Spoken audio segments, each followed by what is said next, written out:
ये सारे केसेस जो हैं वो अचानक दोबारा से जो वेव है इसकी क्या पीछे इसके पीछे क्या रीज़न क्या नज़र आती है आपको? हम इसकी सपोर्ट नहीं कर सकते। इनको हुँ, अक्लमंदों ने समझाया था कि ये वक्त आप पर भी आएगा। आना है। और आज की हुकूमत को भी हम ये समझाते हैं कि अगर किसी के खिलाफ केस है, वो वाकई केस है, तो उस केस को लेके चले। पीपल्स पार्टी का वो वाहिद दौर था जिसमें कोई सियासी पर्चा, कोई सियासी कैदी नहीं था। आपको लगता है कि ये अब क्योंकि इनके ऊपर आ पड़ी है, इन्होंने ये मुश्किल वक़्त देख लिया है, ये सुधर जाएँगे अब? तो ये वो लोग थे जो लोगों का मजाक उड़ाते थे। इन्होंने लोगों की ट्रोलिंग की है, उनकी फैमिलीज को भी बाकायदा। पुलिस लाइन्स के अंदर घुसकर 101 लोग शहीद बहुत हुए। बड़ा है। जब भी आप सोचेंगे कि अफ़गान तालिबान और पीटीपी ये कोई डिफरेंट एंटिटीज़ हैं, तो आप हमेशा कंक्लूजन बिल्कुल निकालने फँसेंगे में आप। गलती करें।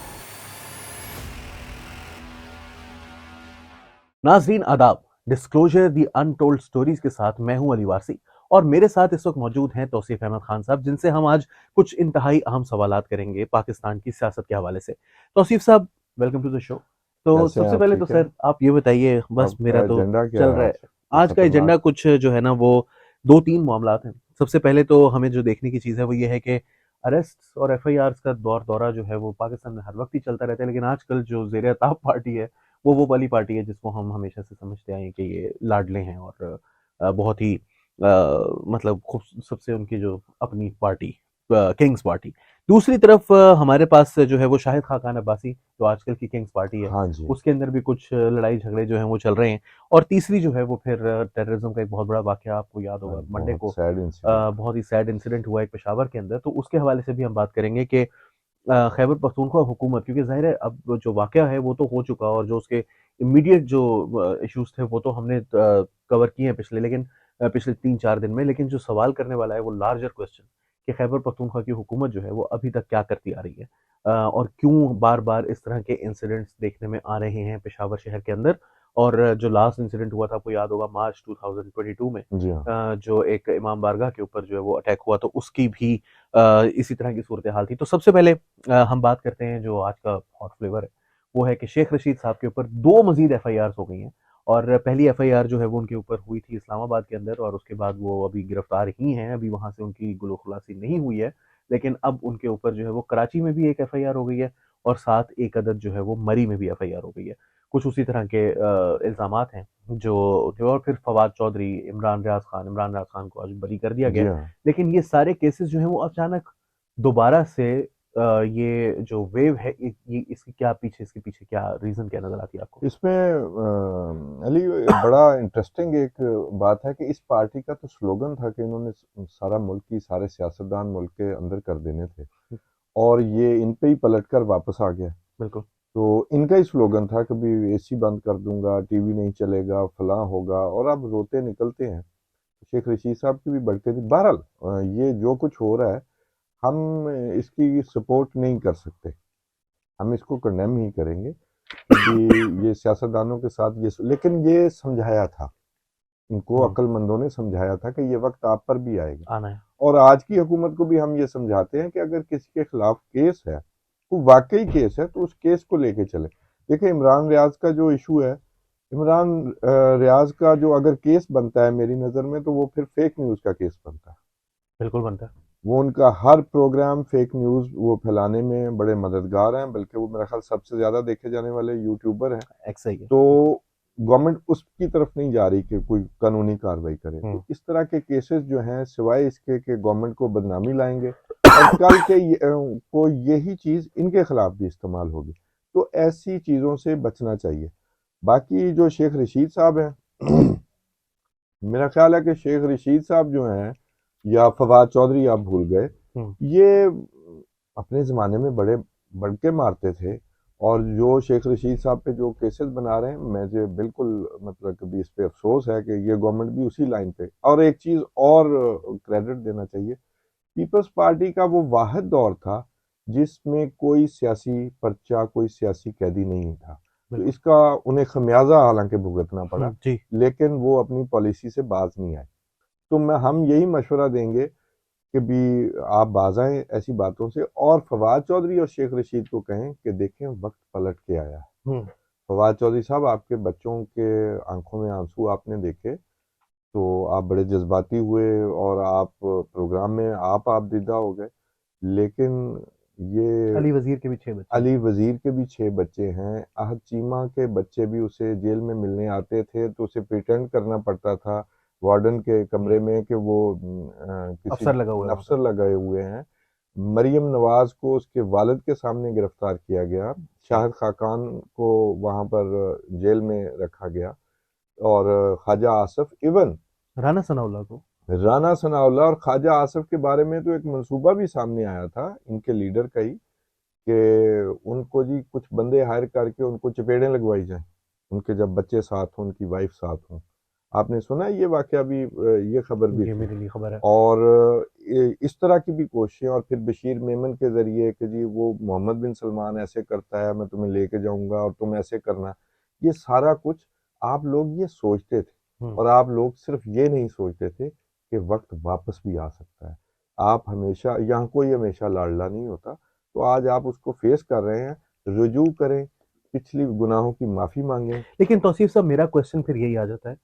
वो क्वेश्चन ये है कि क्या आपको लगता है कि फवाद चौधरी साहब, जो कि इस वक्त मतलब हमें रोते हुए नजर आ रहे हैं, और जाहिर है मैंने भी ट्वीट किया उसके लिए, दुख की बात है कि किसी भी शख्स हम को तो जो है वो सबके अपने लिए बच्चों से करेंगे मिलने जी। की जरूरत, बच्चों को, बच्चे जो हैं वो अपने बाप को इस हाल में देखें।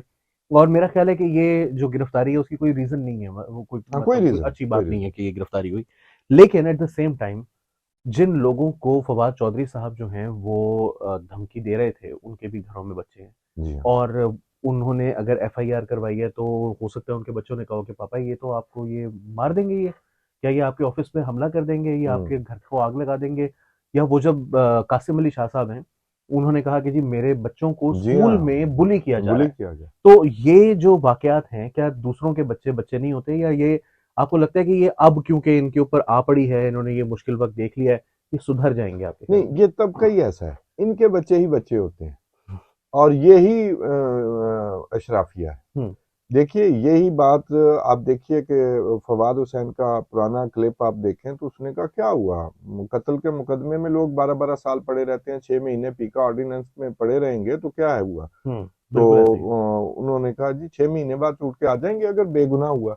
तो ये वो लोग थे जो लोगों का मजाक उड़ाते थे। हम्म। इन्होंने लोगों की ट्रोलिंग की है, उनकी फैमिलीज को भी बाकायदा की है, नहीं बल्कि करते हैं। अभी जो भी इनका करते हैं, बिल्कुल। मुखालिफ है, जो इनका क्रिटिक है, वो उसके घरों तक पहुंचते हैं, उनके बाल बच्चों को जलील करने की कोशिश करते हैं।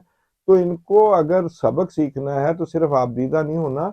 शेख रशीद, आपको बताऊं, ये भी शायद किसी ने नहीं अभी तक वाकया बताया।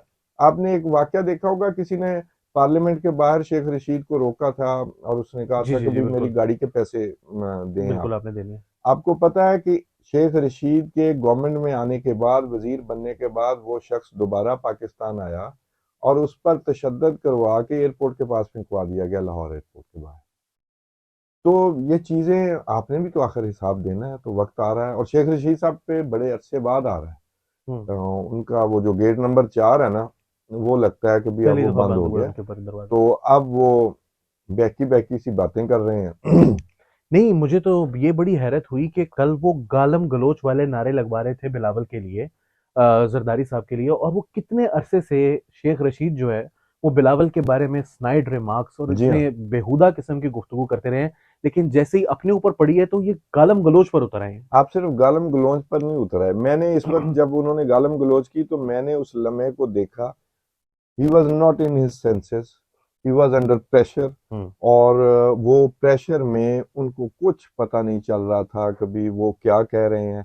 आप उनके जितने भी क्लिप्स देखें, वो सिगार लगा के और हथकड़ी लगे हुए, वो भी एक मतलब ड्रामा और हम्म। इस तरह का, और उनको गालियां देना बिलावल को, तो ये प्रेशर भी नजर आ रहा है उनपे। विस्लिंग पास द ग्रेवयार्ड, जो हाँ होता है ना जी, कि हाँ जो जी, बिल्कुल। कब्रिस्तान के बाहर से लंघते हुए सीटी भी जाते हुए, सीटी भी मेनू जा, डर नहीं लग मैं, रहा। हाँ बिल्कुल बिल्कुल। सही। और आप आवाज भी कोई पीछे से दे दे तो दौड़ लगा लेते हैं, और वो दौड़ लगी हुई है शेख रशीद साहब की। ट्रू। तो वो उन्हें पता चल गया है कि भी अब उनके साथ जो है हिसाब होगा। अब मेरा ख्याल है कराची उन्हें लेके जा रहे हैं, लेकिन बहरहाल ये चीजें इस गवर्नमेंट को परहेज करनी चाहिए, इन्हें भी अच्छा, यही नहीं, मेरा समझा फिर रहे वही हैं। सर, चले बात लंबी हो रही है, हम किसी और मौके के लिए इसको उठा रखते हैं, मगर मेरा एक कमेंट है छोटा सा कि इनके साथ तो होनी होनी है, तो फिर जब मौका मिला है तो फिर दूसरे को जरा पिंज लेना देखें बंदा, आपने बड़ी ये यही बात ज़हीन होगी बात की है।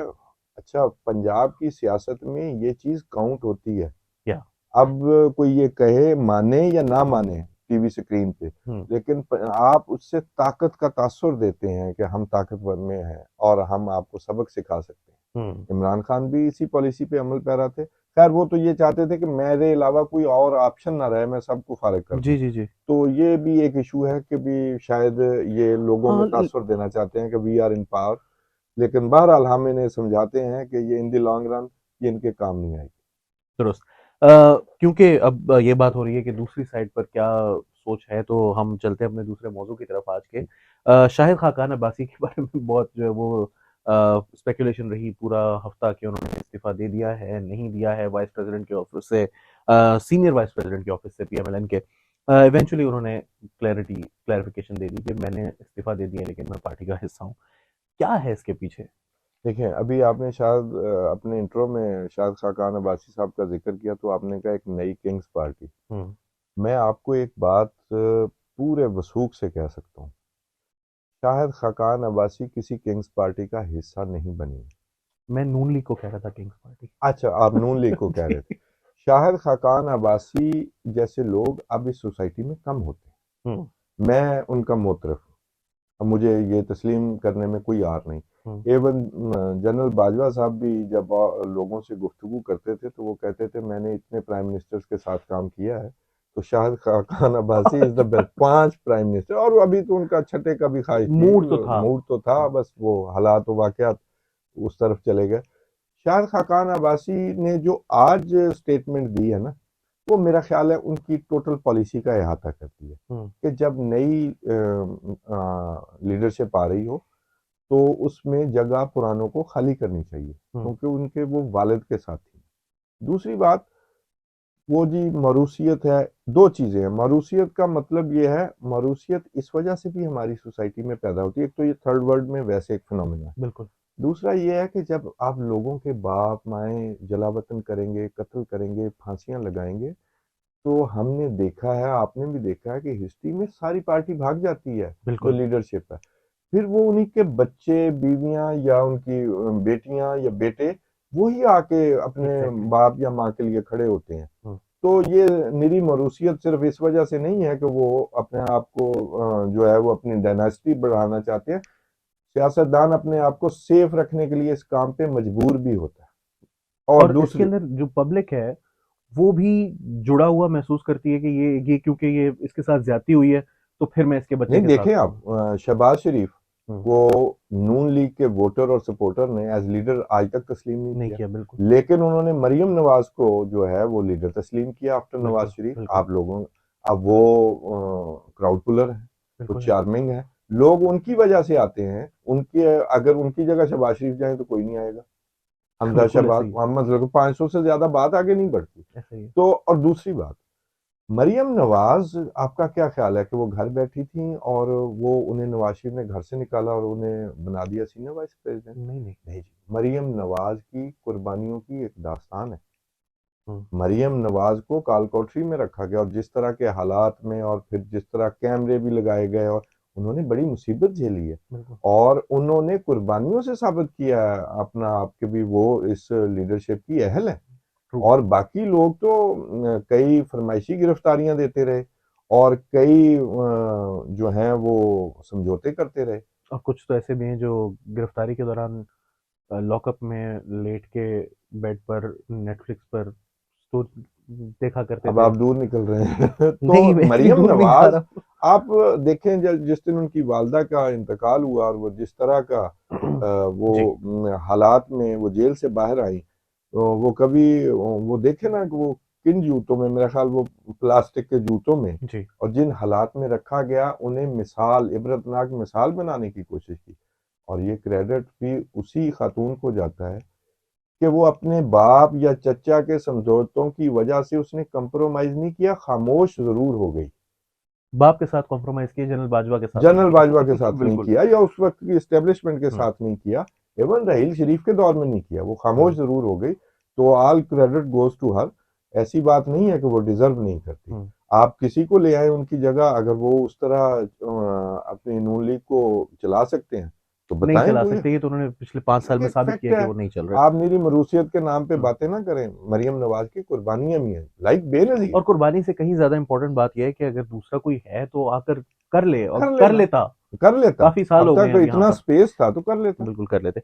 अच्छा, फाइनली खैबर पख्तूनख्वा में, as we discussed earlier in introduction के, बहुत सारे जो अफसोसनाक हादसात हैं पिछले कई महीनों में, और स्पेशली सिंस सितंबर अगस्त 15 2022, जो एक सर्ज है तो खैबर पख्तूनख्वा के अंदर दहशतगर्दी के वाकयात में, उससे साबित ये होता है कि जो हमारी गवर्नमेंट थी वहां पर पिछले 9 साल से खैबर पख्तूनख्वा के अंदर, पाकिस्तान तहरीक इंसाफ की, उनकी जो परफॉर्मेंस है वो इसी हद तक है कि वो भत्ते देते रहे हैं तालिबान को, चाहे वो महमूद खान हो वजीर आला, चाहे वो मुराद सईद हों जो कि वफाकी वजीर थे, और बहुत सारे लोगों की एक लिस्ट है। ये भत्ते देते रहे हैं, इन्होंने इस टेररिज्म को काउंटर करने के लिए कुछ नहीं किया, और वो तौसीफ साहब अब सामने आ रहा है, वो अब आपके मुंह को आ गया है, वो वाकया जो है वो अब घर में आ गए हैं, आग लग गई है और घर के अंदर लग गई है। पुलिस लाइंस के अंदर घुसकर 101 लोग शहीद बहुत हुए, बड़ा है, बहुत बड़ा 50 से ज्यादा, अभी भी नुकसान 59 है। के करीब जो हैं वो जख्मी हालत में लेडी रीडिंग हॉस्पिटल में हैं, और अभी इनमें से कुछ क्रिटिकल हैं जो कि आईसीयू में हैं। ये एक इंतहाई अंदोहनाक वाकया है, लेकिन एट द सेम टाइम 417 अरब रुपए का एक जिक्र हो रहा है जी कि हाँ। दिया गया था खैबर पख्तूनख्वा हुकूमत को कि उन्होंने कैपेसिटी बिल्डिंग करनी है टेररिज्म के खिलाफ लड़ने के लिए, उसका हिसाब दिया जाए तो शौकत यूसुफजई साहब ने आज ये कहा है कि वहां पर लाशें पड़ी हुई थी और आप हमसे 417 अरब रुपए का हिसाब मांग रहे थे। हाँ जी, तो इनसे मेरा हिसाब उनसे ना सिर्फ एक, मांगे। आज दे दें आप, अब तो लाशें उठ गई है, तो उठ गई। अभी क्या हिसाब? मैं ना, हम कोशिश करेंगे कि इस जो इसमें जो टेररिज्म की हम बात कर रहे हैं ना, हम ना सिर्फ खामियों की बात करें, अपनी पॉलिसी की जो हमने हरकतें की हैं, हमाकतें की हैं, उसकी बात करें, बल्कि हम शायद इसका को हल भी बताना चाहें। बिल्कुल।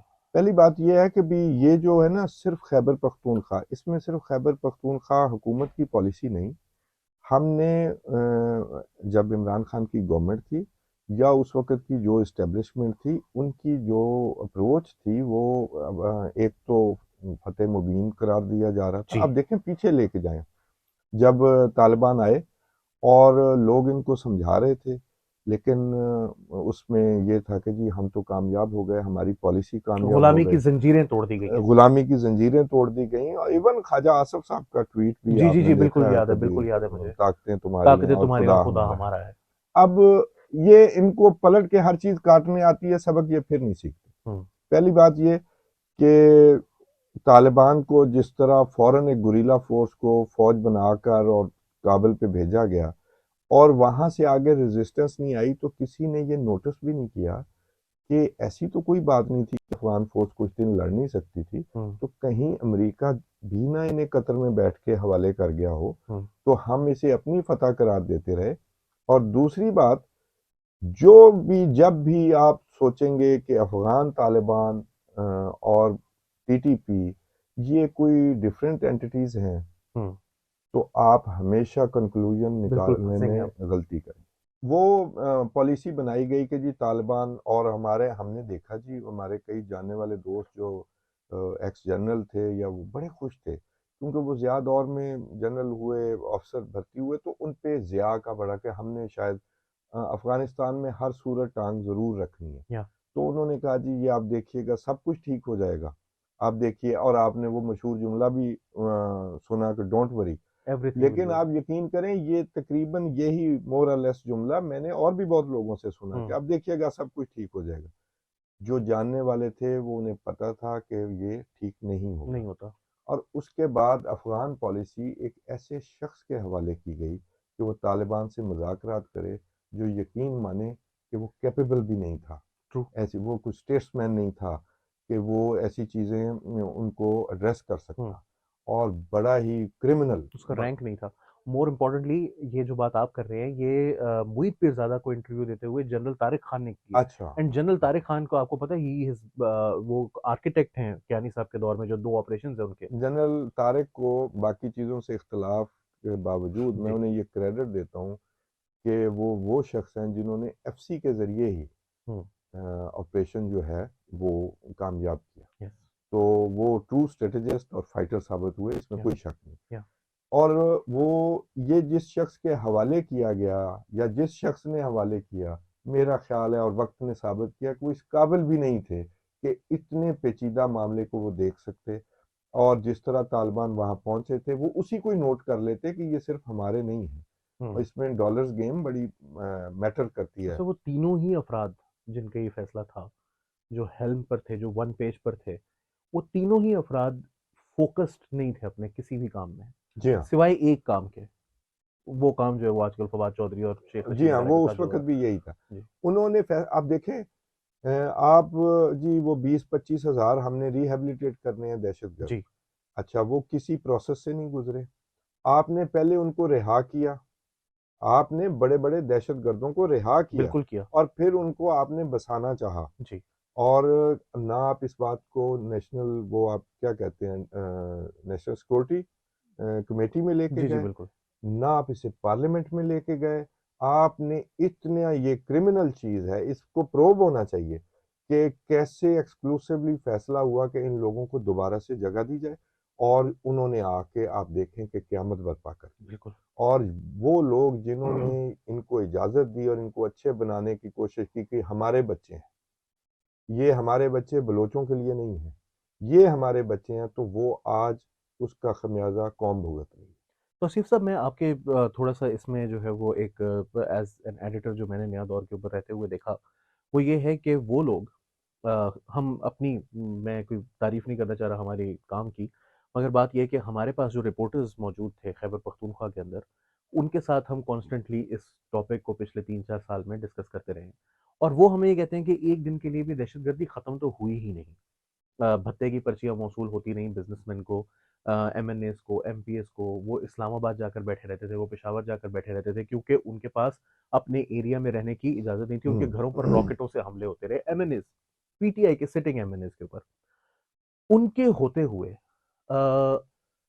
अफगानिस्तान के अंदर जो कुछ हुआ, उसके होते हुए, और फिर पिछले 1-1.5 साल के अंदर जो कुछ हमने देखा है, उस सब की मौजूदगी में आपके ख्याल में क्या आपको ये नहीं लगता कि सब कुछ जानते बूझते देखते भालते, ये सोचे समझे मंसूबे के तहत ये सब कुछ किया गया है? जी हाँ, बिल्कुल। सोचा मैंने, आपने शायद मेरा आर्टिकल नया दौर में अफगान पॉलिसी पे जब तालिबान फतह कर रहे थे बिल्कुल। तो जी जी बिल्कुल आपने बिल्कुल। ज़रूर सुना या पढ़ा होगा। जी। इनफैक्ट ये जानबूझ के किया गया। और अब आके इमरान खान के बयानात जो आ रहे हैं कि जी वो इनको रिहेबिलिटेट करना था, इनफैक्ट ये उन 3-4 सालों में ये सिलसिला जारी था। जी। इन लोगों की वापसी जारी थी। ज़रब अज़्ज़ बहुत कामयाब हुआ था, रद्दुल फसाद जो है वो बस फसाद का ही बायस साबित जी हुआ। बिल्कुल। और सच्ची बात यह है कि उस रद्दुल फसाद का जो शोर था, उसमें नेक्टा को बेअसर किया गया, हम्म। नेक्टा को ख़त्म किया गया। आईबी अनसंग हीरो थी उसमें दहशतगर्दों की सरकोबी के लिए, उनको भी साइडलाइन किया गया। हमने बहुत सारे चीज़ें क्लोज की और इन लोगों को बसाने की और इन्हें अपना यानी कि अपने बच्चे बनाने की कोशिश की, ये हम्म। हमारे पर्पस के लिए इस्तेमाल हों। हम्म। वो आपको हमेशा की तरह बैकफायर किया। आप, लेकिन मुसीबत ये है कि इस सारी हमाकतों की, इस सारी मुजरमाना सरगर्मियों की जो इमरान खान ने जारी रखी, उनका खमियाजा आम लोग, आम ट्रू। हमारे पुलिस वाले भाई शहीद हुए, आम लोग शहीद, वो फेस कर रहे और एक आम शहरी फेस कर रहा है, हैं। हाँ जी, आम शहरी, क्योंकि आम अभी तो शहरी। शायद सिर्फ शुरुआत है जब वो टारगेट कर रहे हैं फोर्सेस को। लेकिन गुलशन इकबाल लाहौर में जी धमाका, हाँ, जी मून हाँ। मार्केट लाहौर के अंदर धमाका, ये वो एरियाज है जहां मैं, मतलब मेरे साथ घर के बिल्कुल। तो हमने ये सब कुछ जो है वो लाहौर शहर के, और ये अगर इसको काबू नहीं किया गया, इस आग को, तो यकीनन ये हमारे घरों में आएगी। जी बिल्कुल आएगी, आ गई है। देखें, जी मस्जिद का मतलब आम लोग भी, कोई भी मर जाए, बिल्कुल। ठीक है। और फिर उसमें फिर ये तासुर देने की बाद लोगों ने ये कोशिश की, जी वो जी ये खुदकुश धमाका नहीं है, ये हमने खुद कर लिया है, और ये वो। और वो आईजी ने बहुत अच्छा समझाया कि 50 बाई 50 की छत है, खुदारा, लेकिन इन शोधा के साथ रहम करें, उन्हें तफ्तीश करने दें। और इस खैबर पख्तूनख्वा हुकूमत से पूछें, वो जो मुजरमाना गफलत नहीं है, ये इनफैक्ट मनसूबा का हिस्सा है कि खैबर पख्तूनख्वा जहाँ पर इतनी दहशत गर्दी होती है, वहाँ कोई फॉरेंसिक लैब नहीं। उन्होंने 417 उनसे ये है कि 417 अरब रुपए का हिसाब ना मांगा जाए। और दूसरा, फॉरेंसिक लैब का भी वो उनके एक साबिक मिनिस्टर झगड़ा ने था। कहा कि हमारे पास लैब है, लेकिन वो लैब इसी तरह की लैब है, मैंने कभी जिस तरह की उनकी वेबसाइट बनी हुई है, और वो कोई 2017 में खैबर मेडिकल कॉलेज के हवाले कर दी जी, गई। जी, जी। यानी कि झूठ बोलते हैं। आपके पास ना इन्होंने अपनी पुलिस फोर्स को तैयार किया, इनका ये था कि हम इनसे दोस्ती कर लेंगे तो हम रावी चैन ही चैन लिखेगा। बिल्कुल, और आज वही पुलिस जो है वो शहीदों में सबसे बड़ा निशाना पुलिस है इस वक्त। बिल्कुल। देखिए, और इसमें मैं आपको बताऊं, अगर आप पूछे ना कि इसका हल क्या हो सकता है, मैं कतन ये मशवरा नहीं दूंगा अपने फोर्सेस को कि ऑल आउट ऑपरेशन या वॉर की तरफ जाए। हुँ, जो हमसे लड़ रहा है वो गुरीला है, और वो ये चाहता है कि हम ऑपरेशन में सर्फ हों। ठीक, हाँ, और जो लोग, जो ममालिक उनकी फंडिंग कर रहे हैं, वो भी ये चाहते हैं कि हम सर्फ हों। सही। हमें इंटेलिजेंस बेस्ड ऑपरेशंस पे जाना चाहिए।